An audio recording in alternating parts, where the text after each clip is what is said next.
Sole ha hablado en la presentación del partimiento del pan sobre Pascua, sobre el tiempo tanto de Navidad en donde se produce un evento, el encuentro de Dios en humanidad con el hombre, como en resurrección donde se produce el definitivo encuentro del hombre resucitado con Dios. Y todo esto produce un efecto extraordinario en tres grandes áreas que la Biblia revela. Antes quiero llamar vuestra atención a Romanos capítulo 4 y versículo 25. Lo sabéis todos de memoria, en donde Pablo dice: el cual fue entregado por nuestras transgresiones y resucitado para nuestra justificación. Ambas cosas, muerte y resurrección, son una única unidad para la salvación. No es posible la salvación solo con la muerte, porque faltaría el vehículo de justificación. Y esto se obtiene cuando Jesucristo el Señor es resucitado. Ahora, casi siempre, tanto en las fechas anteriores, cuando comenzamos a pensar acerca de la cruz, como en la fecha de hoy que pensamos en la resurrección, la mente nuestra discurre por asuntos periféricos de la gran realidad espiritual que conlleva la cruz y que conlleva la resurrección. De manera que si el domingo pasado, cuando considerábamos la entrada de Cristo en Jerusalén, algunos perdíamos nuestra orientación pensando en el borriquillo, en los árboles, en las ramas de los árboles, en los mantos, en fin, toda aquella cosa, y esas hojas no nos permitían ver el árbol admirable de la salvación. Ocurre también con la resurrección. Cuando hablamos de resurrección, nuestro pensamiento va inmediatamente a dos cosas: la tumba vacía y los ángeles. Luego seguimos pensando las mujeres asustadas. Luego seguimos pensando los apóstoles, los discípulos incrédulos. Y nuestro pensamiento discurre por situaciones, por cosas que los evangelios transmiten a través del relato. Pero lo importante de la resurrección es la dimensión que alcanza. Esta semana pensaba en ello y decía: mira, los 3 puntos de hoy serían para 3 mensajes de 3 domingos distintos. En primer lugar, quiero hablaros acerca del alcance de la resurrección en relación con Dios. En segundo lugar, el alcance de la resurrección en relación con el creyente. Y en tercer lugar, el alcance de la resurrección en relación con la esperanza. Este primer punto, el alcance de la resurrección en relación con Dios, no nos damos cuenta de la impresionante dimensión que tiene y que afecta a 3 grandes áreas de las verdades bíblicas. En primer lugar, está afectando o está relacionada íntimamente con el área teológica en el sentido de Dios mismo, el Dios de la Biblia. La relación de la resurrección con Dios es manifiesta. Cuando Cristo hace irrupción en el mundo de los hombres, se presenta como el Verbo encarnado.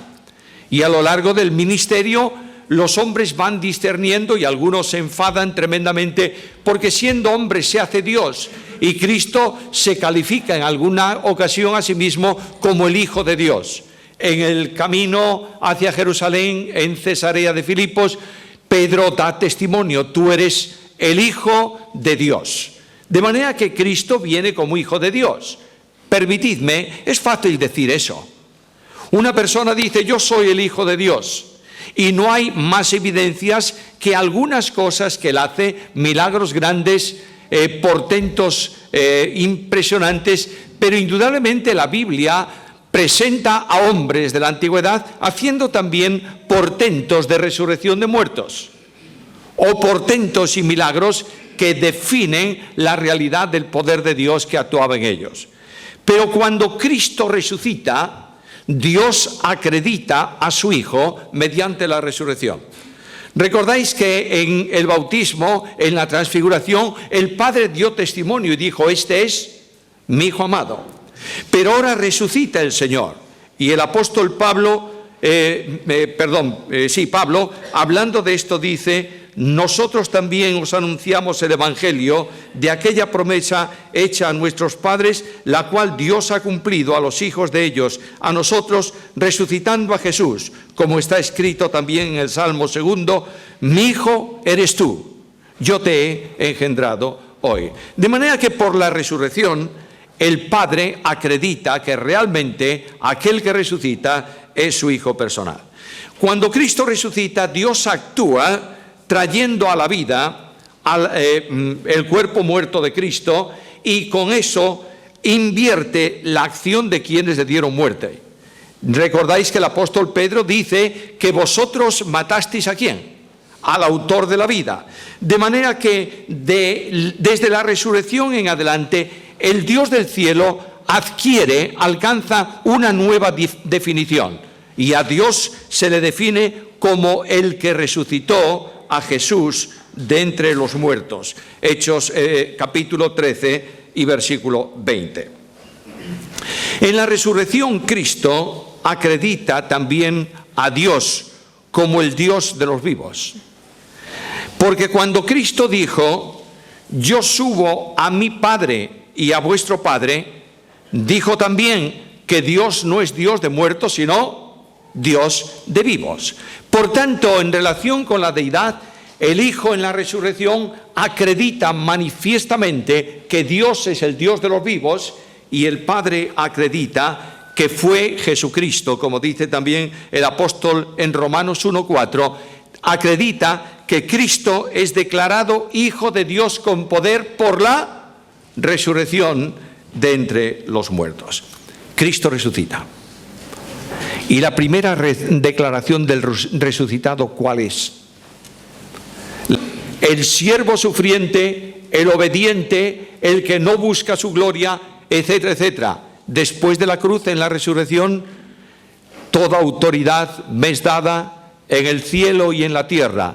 Por tanto, con esta autoridad mía, id a las naciones, haced discípulos, bautizándolos en el nombre del Padre, del Hijo y del Espíritu Santo, y he aquí, yo estoy con vosotros todos los días hasta el fin. El apóstol Pablo habla de esta impresionante dimensión del resucitado. Y el apóstol Pablo dice que recibió el nombre que es sobre todo nombre, para que en el nombre de Jesús se doble toda rodilla de los que están en el cielo, en la tierra y debajo de la tierra, y toda lengua confiese que Jesús es el Señor, para la gloria del Padre. La resurrección de Cristo en relación con Dios es la forma absoluta de acercamiento de Dios al hombre,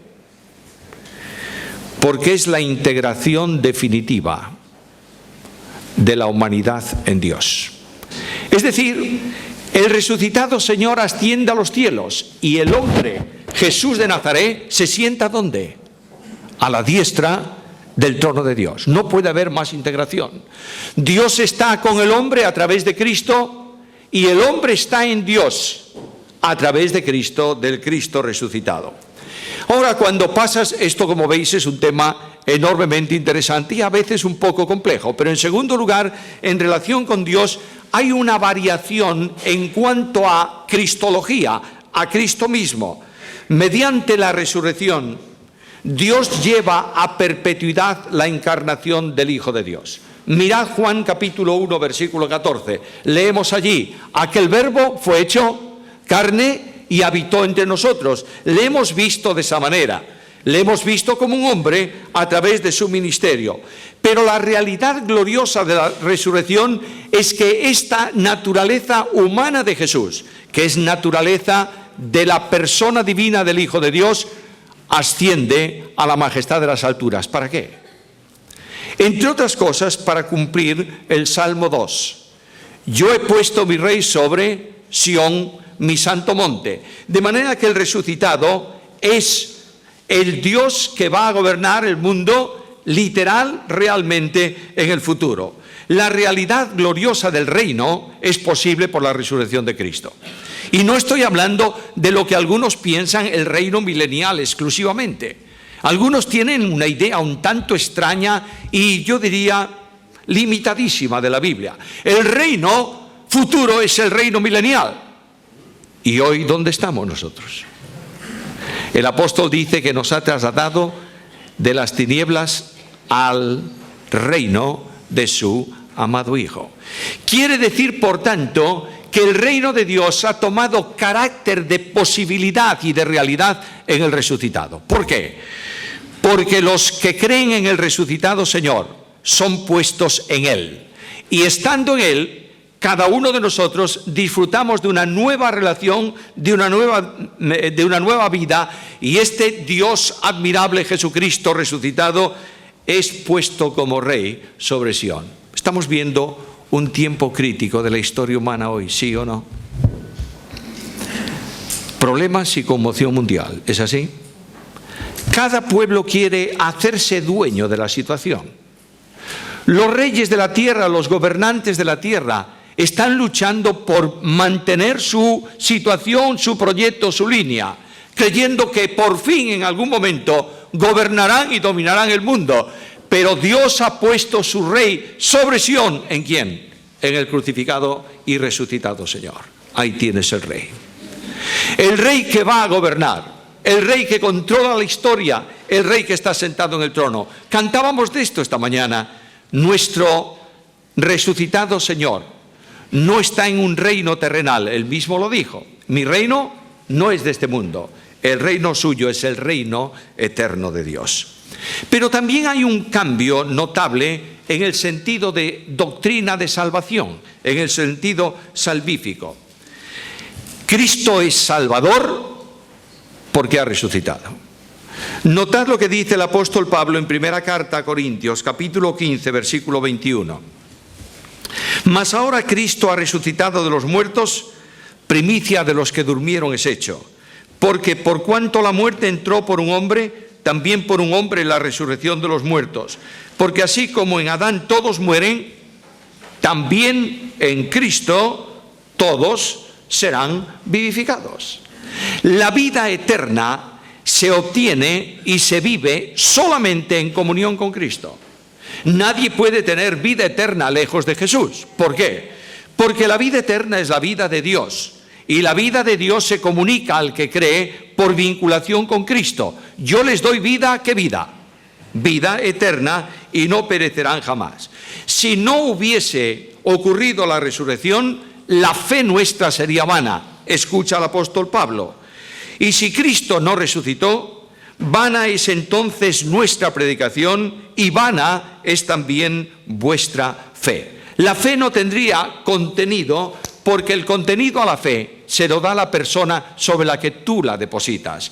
De manera que la fe real, la fe salvífica, es posible por la resurrección, porque esa misma fe que otorga vida eterna es también la que justifica al pecador. Y el versículo que leí al principio es enfático en este sentido. Fue entregado por nuestras transgresiones y resucitado para nuestra justificación. ¿Tenemos acceso al trono de gracia hoy? ¿Podemos entrar a la majestad de las alturas para pedir al Dios de la gracia y de la gloria lo que necesitamos? No solo podemos y debemos, somos invitados a hacerlo. ¿Por qué podemos nosotros acceder al trono de gracia? Donde el santo de los santos está, donde la gloria es suprema, donde la santidad es absoluta siendo nosotros imperfectos, por una sola razón, porque Cristo ha abierto camino por la intercesión a ese lugar. Algo más, ya estamos en ese lugar, porque con Cristo hemos sido resucitados y con Él estamos ¿en dónde? En los lugares celestiales. Ahora mirad qué bendición tan grande. Cristo es el primogénito entre los muertos. ¿Sabe lo que significa? Significa que la salvación que da vida eterna habla también de consumación gloriosa en la resurrección de los creyentes. Un día se va a producir, un día vamos a resucitar y nosotros resucitaremos porque Cristo ha resucitado. El contenido de la resurrección en relación con Dios es impresionante. Cada una de estas cosas debiera ser objeto de estudio mucho más prolongado que lo que hemos hecho en esta mañana. Hemos corrido por ahí, pero Dios se ha relacionado con el resucitado con Dios. Dios es el resucitado Señor y el Señor es también el Dios glorioso sentado en la majestad de las alturas. Ahora, la resurrección tiene una consecuencia en relación con el creyente. El creyente ya no está al lado de Jesús. Los discípulos estaban con Cristo. Donde Cristo iba, ellos iban. Cuando Cristo paraba, ellos paraban. Las multitudes estaban en torno a Cristo. La gente estaba próxima al Salvador, pero ninguno de ellos se salvaba por estar cerca de Jesús. La salvación se produce cuando tú estás en Cristo. Y la resurrección hace posible este cambio de posición. El hombre ya no es del mundo, el salvo ya no es del mundo. ¿Por qué? Porque está en Cristo. Y Cristo tampoco es del mundo. Pero la salvación, quiero que los tengamos muy claro, y sé que todos lo tenéis claro, la salvación no es simplemente el perdón de pecados y la vida eterna. La salvación es la resurrección espiritual del que está muerto en delitos y pecados. Escucha a Pablo. Efesios capítulo 2, versículo 6. Y juntamente con él nos resucitó. De otra manera, cambia ese adverbio juntamente, desdóblalo en dos. Sabéis que todos los adverbios se pueden desdoblar. De modo que en lugar de poner juntamente, pongámoslo en otra acepción. Y al juntarnos con él, nos ha resucitado. La salvación es una auténtica resurrección, porque el que estaba muerto y no tenía vida ni podía acceder a la vida es tomado por el Espíritu Santo de Dios y colocado en Cristo mismo. De manera que la vida del resucitado Señor se comunica a aquel que está en contacto con él. Yo creo que no hace falta poner ninguna ilustración para entender esto, pero mirad a vuestro alrededor. Tenemos un montón de luces encendidas esta mañana. ¿Es así? ¿Por qué luce? ¿Por qué brilla esa luz? Porque está en contacto ¿con qué? Con la energía. Si tú separas un poquito ese LED que está brillando, lo separas un poquito, muy poco, casi nada, de los contactos, ¿qué ocurre? Se apaga. No hay vida más que cuando estás en Cristo Jesús. De modo que la posición es vital. Los que están en Cristo tenemos seguridad de salvación, perdón de pecados, vida eterna. Los que no están en Cristo están en estado de condenación y de muerte eterna, aunque tengan una vida honorable a los ojos de los hombres. Pero hay un cambio natural. Si tú vivías en la esfera de muerte y por unión con Cristo pasas a una esfera de vida, hay un cambio radical en tu forma de vivir. Y el apóstol Pablo dice que si alguno está en Cristo, ¿qué ocurre? Nueva criatura es. No ha arreglado Dios y parcheado tu vida, te ha dado una vida nueva. Nueva criatura es. Y añade, las cosas viejas pasaron. Y ahora cada momento, cada cosa que se produce en tu vida es nueva, porque la estás viviendo en novedad de vida, en vinculación con Cristo. Porque somos justificados en Cristo Jesús, no hay condenación. Esta mañana sentía de vez en cuando un enorme deseo de bendecir el nombre del Señor, acordándome de un versículo del apóstol Pablo. Ahora pues, ninguna condenación hay para los que están en Cristo Jesús. Cristo resucitó para que yo tenga una vida y una posición. Pero Cristo resucitó para hacer posible una vida transformada, visible en cuanto a transformación a los mismos hombres. La verdad es muy clara. Escucha Romanos 6, versículo 5. Porque si fuimos plantados juntamente con Él en la semejanza de su muerte, así también lo seremos en la de su resurrección. Y la semejanza con la resurrección de Cristo, a veces pensamos que es algo futuro, cuando estemos en el cielo y seamos como el Señor. ¡Qué fantástico! El propósito del Padre es que tú y yo seamos hechos conformes ¿a qué? A la imagen de su Hijo. Luego, el resucitado es el modelo, el prototipo, el molde en el que el Espíritu Santo de Dios imprime la imagen de Jesús en tu vida y en la mía. Llamo vuestra atención a Romanos. Abrid la Biblia si queréis acompañarme en la lectura. Romanos capítulo 6, versículos 10 al 14.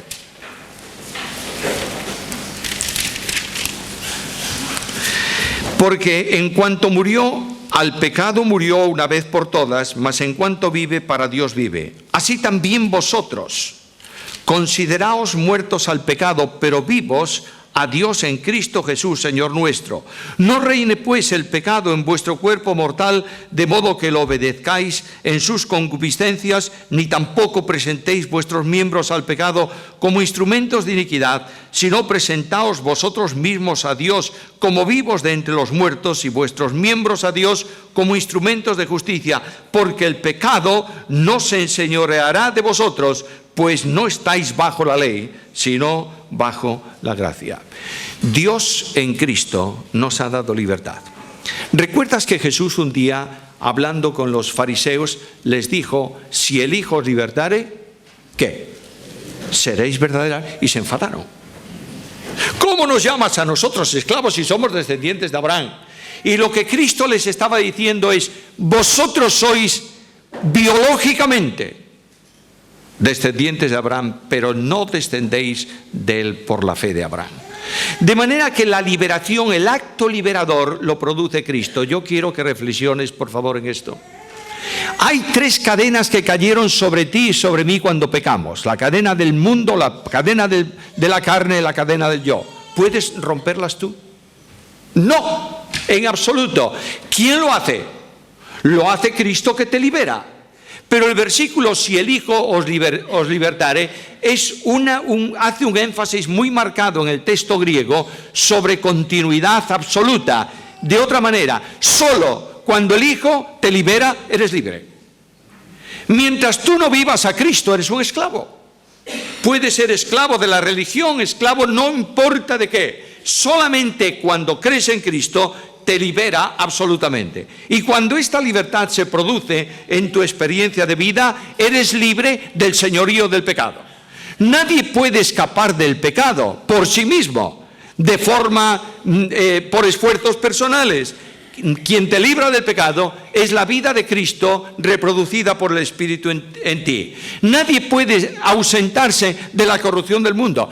Yo no tengo corrupción del mundo porque no. No, ¿cómo no? Naturalmente que sí. Tus pensamientos del hombre viejo son corruptos o no. Solamente la mente saturada de Cristo y la presencia de Cristo en la vida cambia radicalmente para que tú lleves una vida de libertad espiritual transformada. Dios te libra, ¿sabes para qué? Para que seas santo. No puedes ser santo como en tu condición antigua, pero te libera de esa situación, te coloca en Cristo para que el santo de los santos se haga vida en ti y tú seas santo. ¿Cuándo? En toda vuestra manera de vivir.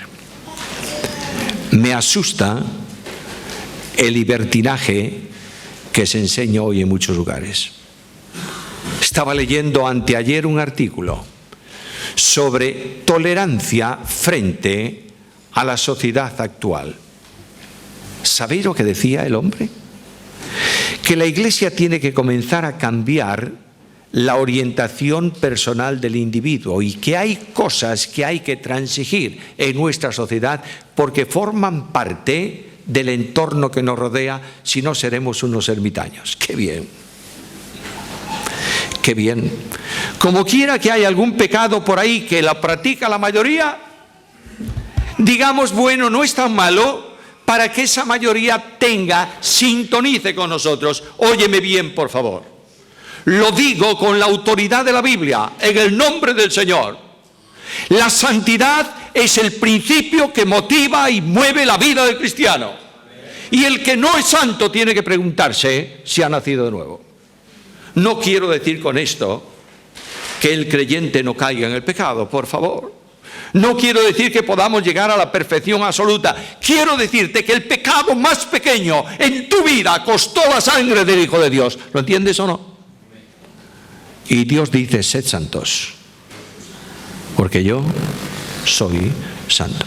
Mientras no haya santidad, no habrá bendición. Cristo hace posible transformados para vivir en santidad y transformados para servir. Necesitamos servir y el servicio es un lío, ¿o no? Yo estoy cansadísimo de servicio. Y además tú haces un esfuerzo en el servicio y te dan las gracias. Muchas veces lo que te dan es un palo, pero bueno.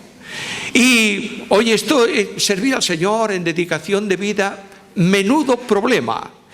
Es que yo no sirvo por dedicación mía, sino por identificación con Cristo. ¿Qué fue Cristo? Siervo. Si yo vivo a Cristo, ¿qué soy? Siervo. He dicho muchas veces y quiero enfatizar esto una vez más: la Iglesia de Cristo está sobrada de grandes y necesita siervos. Personas que vengan delante del Señor y digan: Señor, aquí estoy para servirte. Eso es el resultado de la resurrección en la vida cristiana. Además, Cristo resucitó para seguridad. ¿Seguridad de qué? Bueno, esta mañana estábamos hablando en la clase sobre seguridad de salvación, etcétera, etcétera, y era una discusión muy interesante. Pero lo que sí tengo claro es que Jesucristo me da seguridad de poder.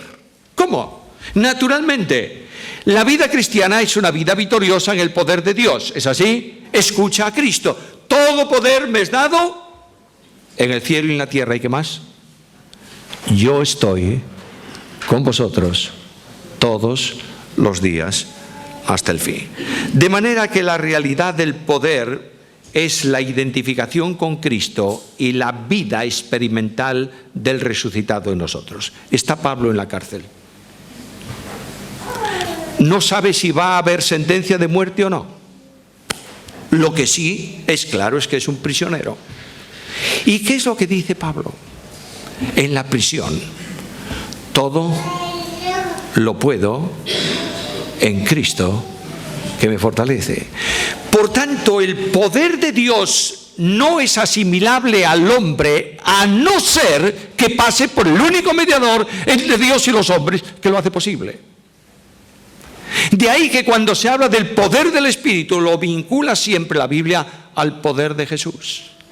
Cuando se habla del fruto del Espíritu, es la reproducción del carácter moral de Jesús en la vida de los creyentes. Hay personas que están buscando poder donde no hay poder.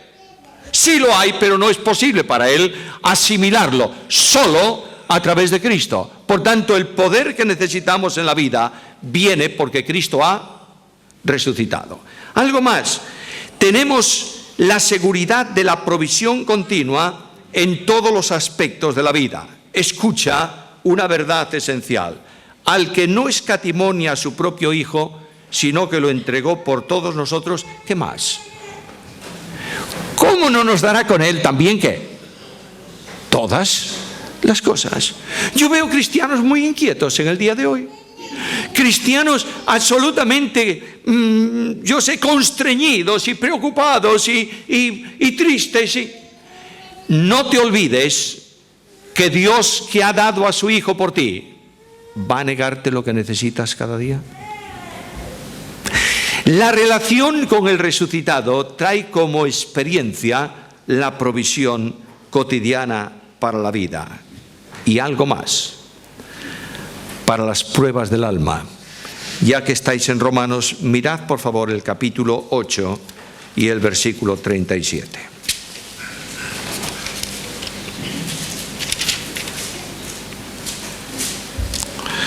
Antes, en todas estas cosas somos más que vencedores por medio de aquel que nos amó. La vida cristiana no es una vida de derrota, no está en el plan de Dios, es una vida de victoria. ¿Cuándo? ¿Dios nos lleva en triunfo cuando? ¿De vez en cuando? No, Señor. Dios nos lleva en triunfo siempre, porque nos lleva en triunfo en el que triunfa, en el que ha resucitado, en Cristo Jesús. ¿Te das cuenta? Esta es la gran bendición y el gozo, y podemos decir que en todas estas cosas, no solo en las buenas, no solo en la reunión, sino en las pruebas, en todas estas cosas somos más que vencedores por medio de aquel que nos amó. ¡Qué bendición tan grande! La resurrección de Cristo impacta mi vida cada día y hace posible que yo viva en el mundo, pero no sea del mundo. Que yo esté en la tierra transitando, pero mi ciudadanía esté en los cielos. Que yo tenga que buscar las cosas de abajo, cotidianas, naturales, del trabajo, de la familia, de la casa, etcétera, etcétera, pero tenga la seguridad de que mi orientación es celestial y que Cristo Jesús ha resucitado y hace posible ese cambio en mi vida personal. Por último, la resurrección tiene una gran, un aspecto enormemente decisivo en relación con la esperanza. Leo Romanos capítulo 6, versículos 8 y 9. Si morimos con Cristo, creemos que también viviremos con Él, sabiendo que Cristo, habiendo resucitado de los muertos, ya no muere. La muerte no se enseñorea más de Él.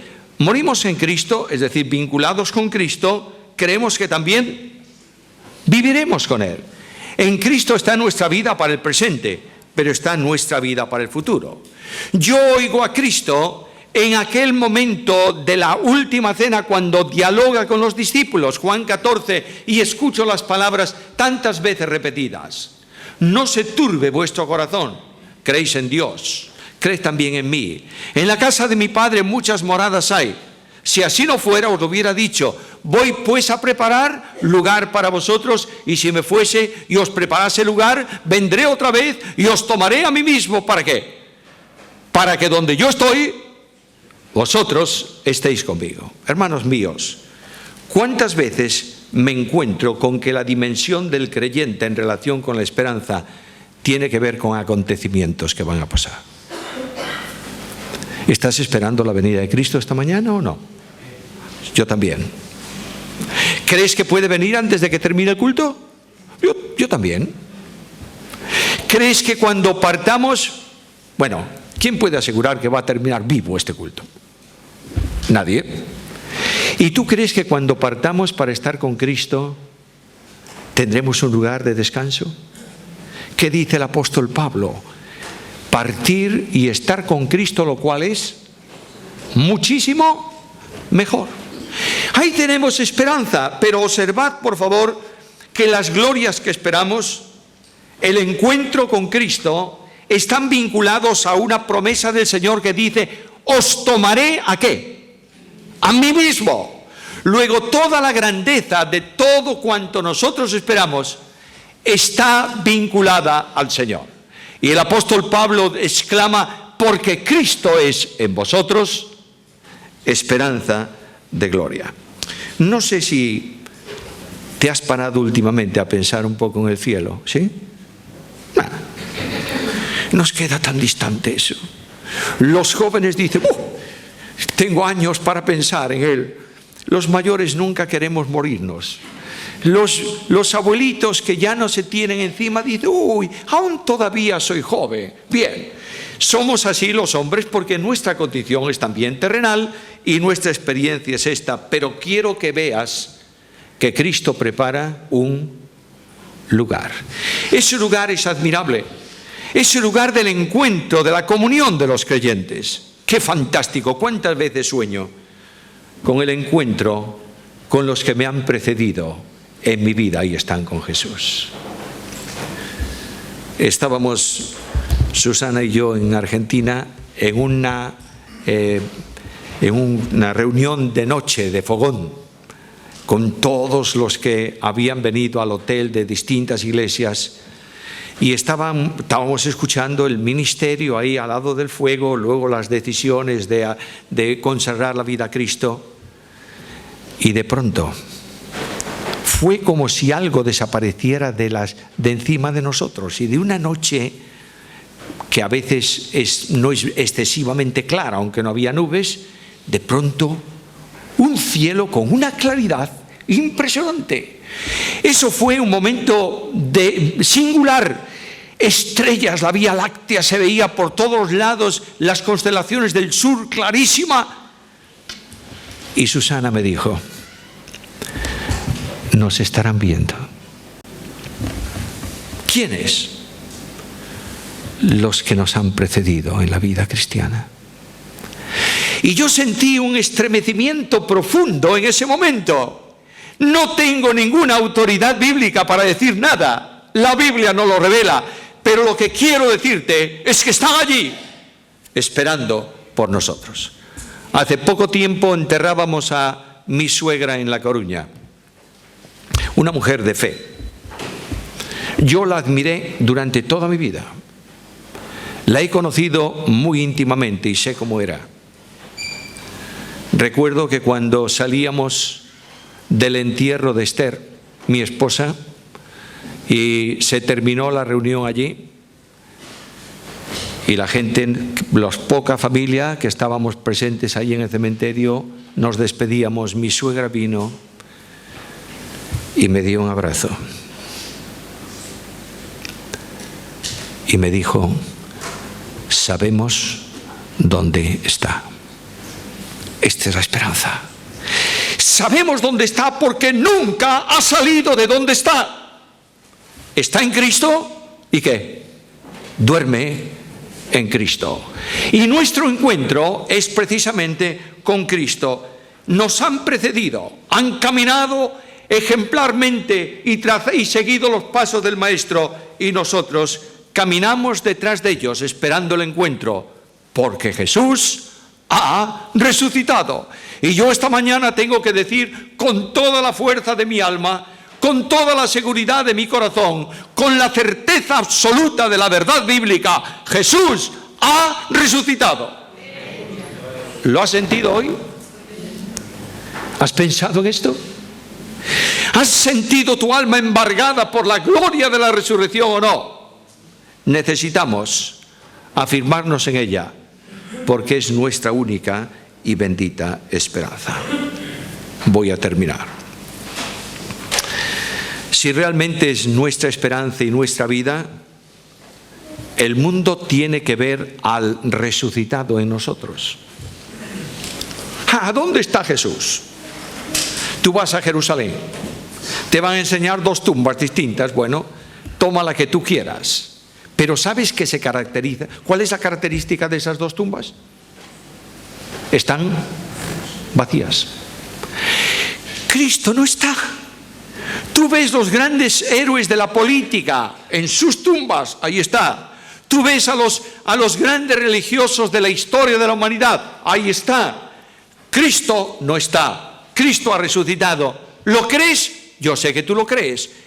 ¿Lo creen todos? No lo creen todos. Por tanto, la única forma de demostrar que Cristo ha resucitado, ¿qué es? Que vean a Cristo en la vida de los creyentes. Solo así, en un seguimiento fiel, en una obediencia cierta, en una santidad de vida, en un reconocimiento del señorío de Jesús, solo así es posible que el mundo crea que Jesús ha resucitado. Solo así. El poder de Jesús trabajando y actuando en tu vida. Durante la época de las cruzadas, ¿recordáis lo que fue? Bueno, algunos ni saben lo que fue. Pero eso es un trazo de la historia, en donde gente de Europa especialmente se fueron a los llamados santos lugares para reconquistárselos a los infieles. Hoy los infieles lo quieren hacer al revés. Bueno, son hombres unos y otros. Y en ese ir y venir de conquistas, de no conquistas, Ricardo Corazón de León se enfrentó al sultán de Egipto, Saladino. Él había tomado posesión de ciertos lugares próximos a Jerusalén, y Ricardo Corazón le arrebató esos lugares. Y se reunieron los dos para firmar las condiciones de paz. Yo creo que en aquel tiempo eran más condescendientes que hoy. De modo que el sultán vio a Ricardo y le dijo: te pido una cosa, déjame ver la espada que me ha derrotado. Y Ricardo sacó la espada y se la dio a Saladino. Saladino la tomó, la movió un poco y se la devolvió, diciendo: ¿cómo es posible que un hombre tan grande tenga una espada tan mala? Y Ricardo Corazón de León le dijo: el secreto no está en la espada, está en el brazo que mueve la espada. Así ocurre en mi vida. Cuanto más débil sea yo, más grande es el poder de Jesús. Cuanto más pequeño yo sea, más glorioso se hace Cristo en donde yo vivo. Hermanos míos amados, Dios resiste a los soberbios, da gracia a los humildes. Por favor, en el nombre del Señor, vengamos a una humildad de vida y digamos al Señor: Señor, no tengo nada, no soy nada, pero tú eres todo en mi vida. Y el mundo verá que Cristo ha resucitado. Os encomiendo a la gracia de Dios. Estaremos orando por vosotros durante este tiempo de ausencia. Nunca nuestra iglesia puede pasar de nuestra mente. Y todos los días el Señor es testigo. Estamos orando por asuntos puntuales de la iglesia. Necesitamos también vuestras oraciones. Pero yo tengo una certeza absoluta. Algún día será el último día que nos veamos. No porque se caiga el avión o porque pase, sino porque todos vamos a terminar nuestra existencia. Si fuese esta la última vez, el mejor mensaje que quisiera dejaros es este: Jesús ha resucitado. A Él sea la gloria y a nosotros sus bendiciones por Cristo Jesús. Oremos. Dios nuestro y Padre nuestro, te adoramos esta mañana porque podemos decir con seguridad absoluta que tú eres el que resucitó de los muertos a Jesucristo. Gracias, Padre adorable. Gracias porque tu proyecto de salvación se cumple en Cristo y por Cristo. Gracias porque podemos proclamar el mensaje del Evangelio no hacia Cristo, sino en Cristo mismo. Gracias porque Él es el Señor del cielo y de la tierra. Gracias porque lo podemos ver esta mañana sentado en el trono de la majestad en las alturas. Gracias porque podemos admirar a aquel que, siendo hombre y siendo Dios, es nuestro representante y nuestro ejemplo de vida. Queremos pedirte, Dios nuestro, que tú toques nuestros corazones, que tú quebrantes nuestro orgullo y arrogancia, que tú coloques a Jesús en el poder de tu Espíritu en nuestra vida personal. Queremos ser un referente en esta ciudad, Señor, no para gloria de la Iglesia unida, sino para gloria tuya. Queremos que los que estamos congregándonos en este lugar reproduzcamos por tu Espíritu a Jesús. Que haya paz en nuestros corazones, que haya concordia entre nosotros, que haya triunfo en Cristo Jesús. Oh Dios del cielo, gracias porque habiéndote ido tú a la presencia del Padre, has enviado al Espíritu Santo entre nosotros. Queremos sentirlo, Señor. Queremos que Él conduzca la marcha de esta iglesia, la marcha de nuestras vidas. Y queremos pedirte que tú cumplas en cada uno de nosotros tu propósito y que lo hagas conforme a tu voluntad, para gloria de tu nombre. Despídenos con tu bendición.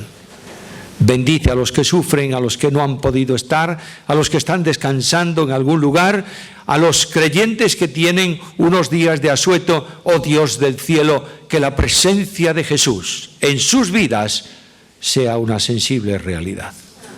Gracias por todo, Señor. Las tributamos a tu nombre, en Cristo Jesús. Amén.